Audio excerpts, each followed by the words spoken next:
Welcome to ECNTRADE Daily Video. Before we begin, it should be noted that any advice is of a general nature only and that your personal circumstances have not been taken into consideration. Hello everyone, my name is Rob Clayton and thank you for joining me. The Australian dollar rally has now surged through the level of 74.2045. Therefore, has potentially put the bull run on a trajectory to a potential target if we go to the weeklies around 75.2535, and still keep in mind the possible move to this recent high around 75.60 that was seen late last year. In the given fact that there is still divergence from a weekly bias, when we look at the dailies, there is little divergence. However, in light of the pattern, any pullback could see a drop as far as 73.6080, and it is from there that would turn the bearish sentiment around. But I would say that although my view is somewhat neutral, the fact is that the break above 74.2045 has given that upside trajectory, which is, as I mentioned, around anywhere from 75.2535 to 75.60, and then maybe see a correction from there. It would seem the market has slightly been caught off guard by this bull run and the recent knee-jerk reaction towards the downside.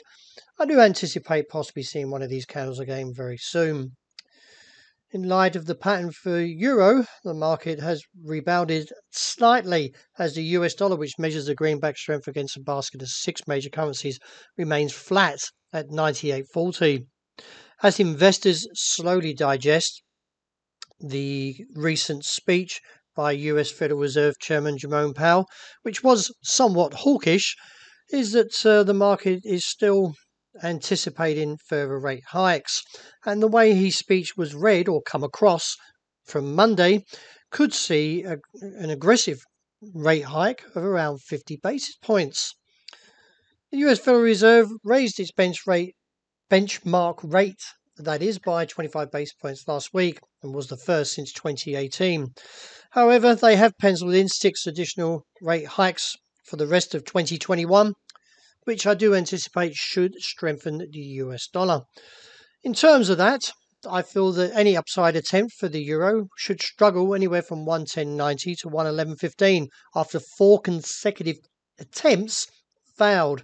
But given from this hammer, that's slightly seen as a positive due to the RSI breaking through the midway point as well, may see a revisit to that top side and then see another down test.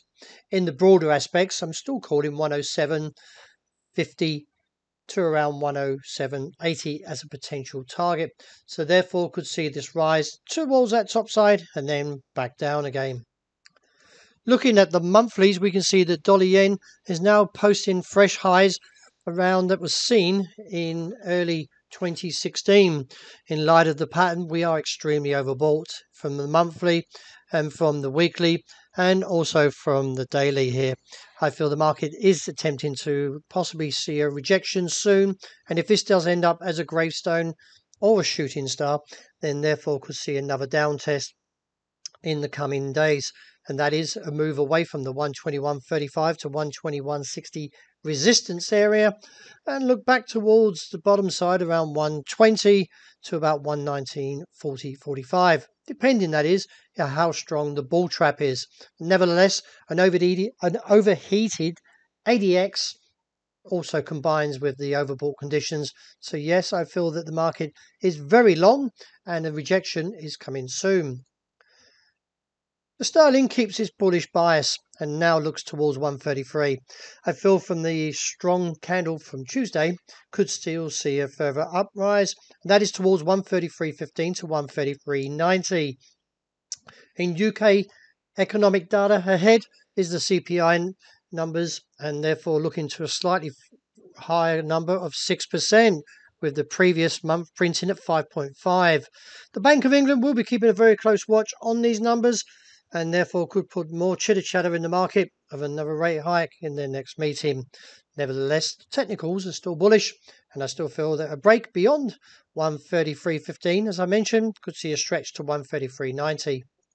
Looking at sterling Kiwi, the market is still respecting this level around 190 figure to 190.25.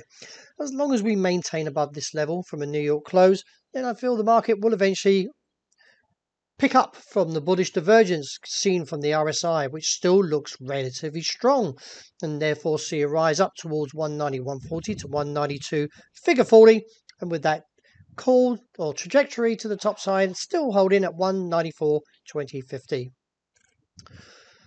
I'm still holding the view that gold will tumble, and that is the fact is that the RSI failed attempts twice at the midway point on the RSI, and a heavy MACD should eventually see the market turn lower and challenge the level of 1,900 figure to 1,910.